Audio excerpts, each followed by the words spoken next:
C'est le premier temps fort de la convention républicaine à Milwaukee. Donald Trump a annoncé avoir choisi James David Vance pour devenir son vice-président en cas de victoire à la présidentielle de novembre. Après de longues délibérations et réflexions, et compte tenu des immenses talents de nombreuses autres personnes, j'ai décidé que la personne la plus apte à occuper le poste de vice-président des États-Unis est le sénateur James David Vance du grand État de l'Ohio.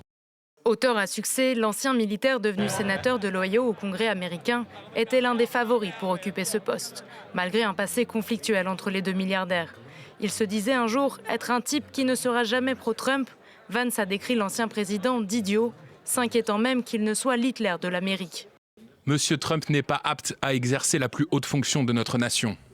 Père de 3 enfants, il met régulièrement en avant sa foi chrétienne dans ses opinions politiques. J.D. Vance a longtemps lutté contre l'immigration, pour le protectionnisme économique et défend notamment l'interdiction de l'avortement, sans aucune exception, y compris en cas de viol ou d'inceste. Si les républicains ont célébré le choix du colistier de Donald Trump, les démocrates, eux, s'en sont indignés. Vance est un clone de Trump dans ses idées. Ils sont pareils. La double nomination devrait être officialisée jeudi, lors d'une soirée spectaculaire ponctuée par le lâcher de 100 000 ballons, rouges, blancs et bleus. Et puis le ciel s'éclaire.